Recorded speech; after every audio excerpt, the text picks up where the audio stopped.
Sobat Maestro, sesaat lagi kita akan bersama-sama mengikuti program Bible and Coffee bersama Pendeta Glenn Latuheru dari GBI Glow Fellowship Center Bandung. Selamat mendengarkan.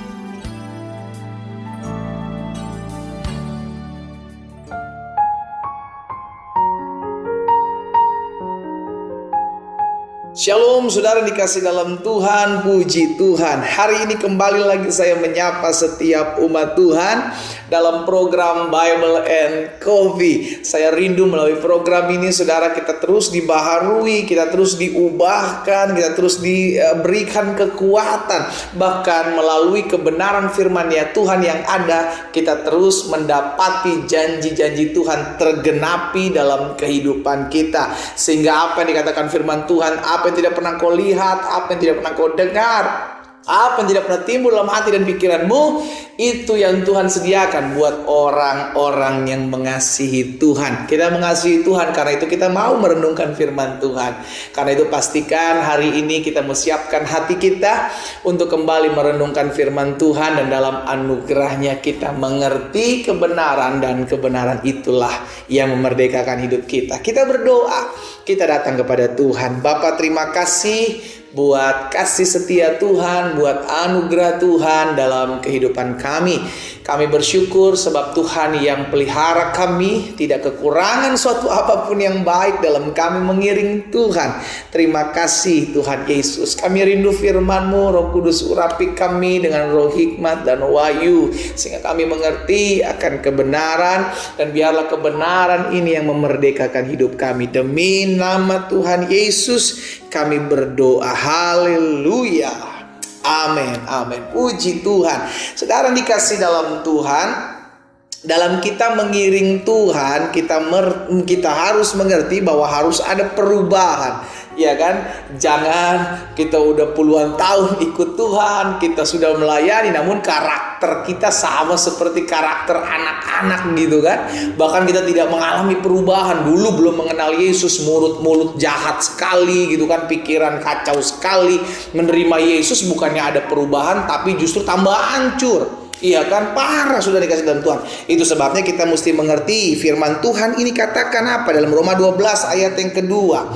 Rasul Paulus mengingatkan buat setiap kita, janganlah kamu menjadi serupa dengan dunia ini, tetapi berubahlah. Sama-sama bilang sama saya harus berubah. Amin. Berubahlah oleh pembaharuan budimu, sehingga kamu dapat membedakan mana kehendak Allah, apa yang baik, yang berkenan kepada Allah, dan yang sempurna. Jadi yang menjadi kerinduan Tuhan dalam hidup kita mengiring Tuhan, ada perubahan. Makanya jelas firman Tuhan Yesus sendiri katakan, firman itulah yang membersihkan kehidupan kita. Kenapa firman Kristus membersihkan kehidupan kita? Agar apa yang kotor dari dalam hati kita, kebiasaan-kebiasaan buruk, kebiasaan-kebiasaan jahat, itu keluar dari hidup kita, dan kita digantikan dengan hati yang baru. Makanya firman Tuhan jelas katakan, aku akan memberikan kepadamu hati yang baru, akan mengeluarkan dari hatimu hati yang keras. Berarti yang menjadi kerinduan Tuhan dalam hidup ini adalah kita diubahkan. Sama-sama bilang sama saya mau diubahkan. Amin. Kita harus berubah, karena yang saya percaya orang yang mengalami perjumpaan dengan Yesus Kristus akan menjadi pribadi yang diubahkan. Zakheus, orang pemungut cukai, mengalami perjumpaan dengan Tuhan Yesus, diubahkan hatinya oleh Tuhan. Orang lumpuh di kolam Bethesda ketika disembuhkan oleh Yesus, mengalami perjumpaan dengan Yesus, hidupnya dipulihkan. Wanita yang ketangkap tangan berzina, ketemu dengan Yesus, diampuni oleh Tuhan Yesus, hidupnya dipulihkan. Bahkan Saulus, ya kan, yang terkenal kejam, saudara dikasih dalam Tuhan, ketika mengalami perjumpaan dengan Yesus, maka hidupnya berubah 180 derajat. Jangan 360, berbalik ulang. Kembali ke posisi awal kalau 360. 180 derajat berubah. Sehingga akhirnya kita mengerti perjumpaan kita dengan Tuhan Yesus harusnya mengalami apa? Perubahan. Dipertanyakan ketika kita ngaku terima Yesus, melayani Tuhan Yesus, tapi karakter kita tidak diubah. Dan kita tidak mau berubah. Akhirnya dipertanyakan, Yesus mana yang kita sembah? Karena seharusnya ketika Yesus dari Nazaret itu berjumpa dengan kita secara pribadi, maka ada hal yang diubahkan dalam hidup kita. Amin.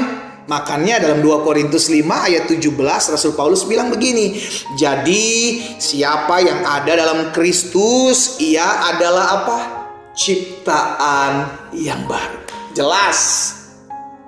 Semua orang yang mengalami perjumpaan dengan Kristus, dia adalah new creation. Dia adalah ciptaan yang baru. Yang lama sudah berlalu, sesungguhnya yang baru sudah datang. Jadi kekristenan tanpa perubahan, itu sebuah kemunafikan. Dan itulah yang Tuhan Yesus tegur keras kepada ahli-ahli Taurat, kepada orang-orang Farisi yang tahu banyak firman tapi tidak menghidupi firman, tahu banyak firman tapi tidak melakukannya. Tidak ada perubahan dalam kehidupan mereka. Jangan sampai kita ditegur Tuhan sebagai orang-orang yang apa? Munafik. Saudara dikasih dalam Tuhan, kalau kita sudah tahu banyak firman, ayo berubah dong. Kalau kita sudah tahu kebenaran, harusnya kebenaran itu yang memerdekakan hidup kita. Karena kita mengerti bahwa anggur yang baru tidak akan bisa ditempatkan dalam kirbat yang lama. Karena ketika anggur itu dicurahkan dalam kirbat yang lama, maka kirbat itu hancur dan anggur pun akan terbuang. Jadi anggur yang baru harus disimpan dalam kirbat yang baru. Akhirnya kita mengerti bahwa hidup kita dalam kita mengiring Yesus harus siap berubah. Sama-sama bilang sama saya, Tuhan, saya mau berubah. Tolong saya. Amin, saudara. Yuk sama-sama kita berubah, sama-sama kita berubah pola pikir kita dalam menghadapi masalah, berubah pola pikir kita, sikap hati kita dalam menghadapi rancangan-rancangan orang jahat, dalam menghadapi fitnahan-fitnahan orang dalam hidup. Kalau kita belum mengenal Yesus, kalau kita menghadapi orang fitnah kita akan berpikir jahat. Oh, kejam sekali nih orang. Tapi kalau kita udah mengenal Yesus, orang fitnah kita akan berkata, manusia boleh mereka-reka yang jahat dalam hidupku, tapi aku percaya semua dipakai Tuhan untuk mendatangkan kebaikan bagi hidupku. Itulah yang dimaksud cara kita berpikir menghadapi fitnahan orang, sikap hati kita menyikapi setiap sikap hati orang kepada kita, tidak menjadikan kita orang-orang yang membalas yang jahat dengan yang jahat. Kenapa? Karena kita diubahkan, cara pikir kita menghadapi masalah pergumulan fitnahan orang diubahkan, dan hati kita menyikapinya dengan tenang. Pastikan setiap kita dalam kita mengiring Tuhan ada perubahan. Karena ketika kita berubah, maka Tuhan akan melihat sungguh kita menjadi pribadi yang semakin hari semakin berkenan, semakin hari semakin mempermuliakan nama Tuhan, dan kita hidup jadi berkat buat orang lain. Kita berdoa, kita datang kepada Tuhan. Bapa, terima kasih buat kasih karunia Tuhan. Terima kasih buat anugerah Tuhan.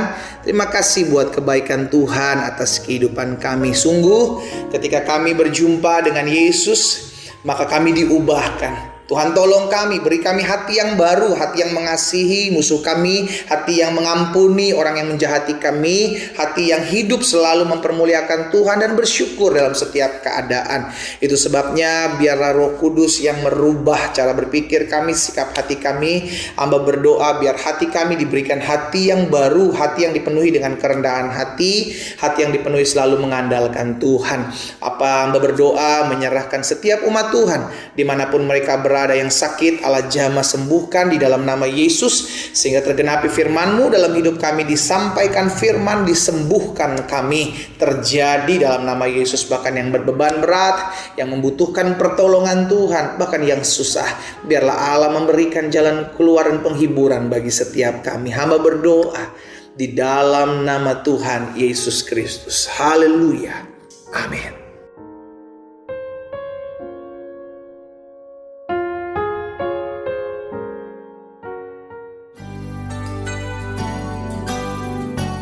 Sobat Maestro, Anda baru saja mendengarkan program Bible and Coffee bersama Pendeta Glenn Latuheru dari GBI Glow Fellowship Center Bandung. Terima kasih atas perhatian Anda. Tuhan Yesus memberkati.